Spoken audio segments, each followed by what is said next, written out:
പുതിയ ലാലേട്ടൻ പടം. ഡയറക്ടർ പ്രിയദർശന്റെ 100ാമത്തെ പടം ലാലേട്ടന്റെ ലീഡിൽ വരാൻ പോവുകയാണ്.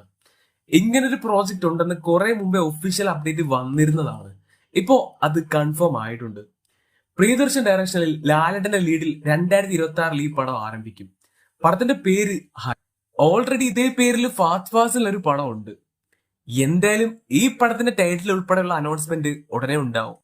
71ാമത് നാഷണൽ അവാർഡ് പ്രഖ്യാപിച്ചു. കാര്യം അറിഞ്ഞ് കാണുമല്ലോ. എന്തായാലും ഈ അവാർഡോട് കൂടി നാഷണൽ അവാർഡ് ഒരു മണ്ടൻ അവാർഡായി. അതിനുണ്ടായിരുന്ന വാല്യൂ ഇതോടുകൂടി പോയി കാണും.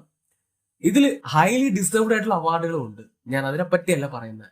പക്ഷെ ഒട്ടും നമുക്ക് പൊരുത്തപ്പെട്ടു പോകാൻ കഴിയാത്ത 2 അവാർഡുകളായിരുന്നു. ഒന്ന് ബെസ്റ്റ് ആക്ടർ SRK ജവാന്. ഡങ്കിക്ക് കൊടുത്തിരുന്നതിലും കുഴപ്പമില്ല. കാര്യം കാര്യം കണ്ടിട്ടില്ലാത്തതുകൊണ്ട് ഊക്കത്തില്ല. പക്ഷെ ജവാനൊക്കെ എങ്ങനെ കിട്ടിയെന്ന് SRKക്ക് പോലും അറിയത്തില്ലായിരിക്കും. ഞാനും ഒരു ഷാറുഖ് ഖാൻ ആരാധകനാ. പക്ഷെ ഇതൊരുമാതിരി ഊക്കാൻ വേണ്ടി അറിഞ്ഞു കൊടുത്തവരായി പോയി. ഒരിക്കലും നാഷണൽ അവാർഡ് പോലൊരു പുരസ്കാരം ഈ സിനിമ അറിയിക്കുന്നില്ല. അതും ബെസ്റ്റ് ആക്ടർ. നിങ്ങൾ ഇത് കാണുന്ന വിജയുടെ കാര്യം ഒന്ന് ആലോചിച്ച് നോക്ക്. അങ്ങേരുടെ 5-6 പടം എടുത്ത് ഒരു ഒറ്റ പടമാക്കി SRK നാഷണൽ അവാർഡ് കൊണ്ടുപോയി. അയ്യോ, ഇതൊക്കെ വെച്ച് നോക്കിയാൽ ആടുജീവിതത്തിലെ പൃഥ്വിരാജിന്റെ ഒക്കെ ഗോഡ് ലെവൽ പെർഫോമൻസ് ആയിരുന്നു. അങ്ങേര് ആ പടത്തിന് വേണ്ടി എടുത്ത എഫേർട്ടിനെ എങ്കിലും പരിഗണിച്ചൊരു സ്പെഷ്യൽ മെൻഷൻ എങ്കിലും കൊടുക്കായിരുന്നു. എങ്ങനെ നോക്കിയാലും ആടുജീവിതത്തിൽ പൃഥ്വിരാജിന്റെ പെർഫോമൻസിന് മുകളിൽ നിൽക്കുന്ന ഒരു പെർഫോമൻസ് ഇവരുടെ ഈ ലിസ്റ്റിൽ എന്തായാലും ഇല്ല. വിക്രാന്ത് പോലും ഇല്ല. പൃഥ്വിരാജിനെ എന്തുകൊണ്ടൊരു സ്പെഷ്യൽ മെൻഷനിൽ പോലും പരിഗണിക്കാത്തതെന്ന് ഇങ്ങനെ ആലോചിച്ചിരിക്കുമ്പോഴാണ് വേറൊരു അവാർഡ് കണ്ടത്. അത് ഇതിൽ മുട്ടൻ കോമഡിയാ. ഏറ്റവും നല്ല സിനിമോട്ടോഗ്രഫി കേരള സ്റ്റോറി. സംശയമൊന്നുമില്ലല്ലോ അല്ലേ? ഒരു സീരിയലിന്റെ ക്വാളിറ്റി പോലും ഇല്ലാത്ത കല്യാണമെല്ലാം പിടിക്കുന്ന പോലെ ഒരു വട്ട് പടത്തിന് ബെസ്റ്റ് സിനിമോട്ടോഗ്രഫിക്കുള്ള നാഷണൽ അവാർഡ്. അങ്ങനെ സാലിന് ഉണ്ണികൃഷ്ണ അവാർഡും കൊണ്ടുപോയി. ഈ അവാർഡ് എല്ലാം നമ്മൾക്ക് ഒരു പ്രചോദനമായിരിക്കും. ലാലേട്ടൻ തുടരുവിന് പകരം ബറോസൊക്കെ അയച്ചു കൊടുക്കുന്നതായിരിക്കും നല്ലത്. അല്ലൊക്കെ ഇപ്പോഴേ പുഷ്പ2 ഉറപ്പിച്ചെന്ന് അറിഞ്ഞു. പിന്നൊരു കാര്യം, ആടുജീവിതം 2024 റിലീസ് ആയതുകൊണ്ട് 72ാമത് നാഷണൽ അവാർഡ് പരിഗണിക്കുമെന്നുള്ള കാര്യത്തിൽ ഇതുവരെ ഒരു ക്ലാരിറ്റി ഉണ്ടായിട്ടില്ല. പരിഗണിച്ചാൽ നന്നായിരിക്കും. അതായത് അടുത്ത വർഷം 2024-2026 പ്രഖ്യാപിക്കുന്നത്.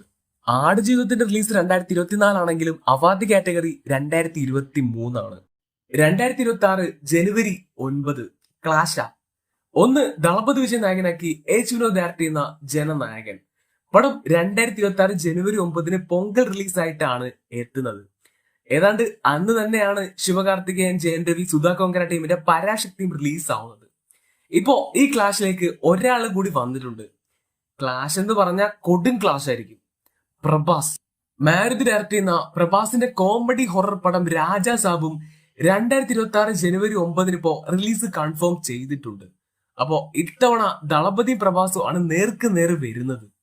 ഈ 2 പടത്തിന്റെ പ്രത്യേകത എന്താന്ന് വെച്ചാൽ ഫാൻസിന് പോലും വലിയ ഹൈപ്പ് ഇല്ലാത്ത പടങ്ങളാണ്. കൂലി. ലോകേഷ് കനകരാജ് ഡയറക്ട് ചെയ്യുന്ന സൂപ്പർ സ്റ്റാർ പടം.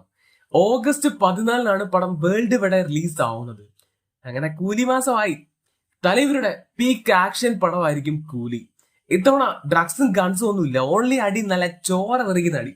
കൂലിയുടെ സെൻസർ എല്ലാം കഴിഞ്ഞു. പടം A സർട്ടിഫൈഡ് ആണ്. അഡൽസ് ഓൺലി വയലൻസ് പടമാണ്, മറ്റേതല്ല.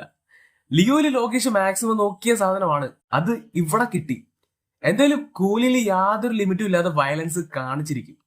ലോകേഷിനെ പോലൊരു ഡയറക്ടറിന്റെ ആക്ഷൻ ഓറിയന്റഡ് പടത്തിൽ A സർട്ടിഫൈഡ് വയലൻസ് എന്ന് പറഞ്ഞാൽ നല്ല എക്സ്പീരിയൻസ് ആയിരിക്കും എന്ന് പ്രതീക്ഷിക്കുന്നു. അപ്പോ ട്രെയിലർ 7 മണിക്ക് വരും. അതിൽ നിന്നറിയാം ഏത് വരെ പോയിട്ടുണ്ടെന്ന്.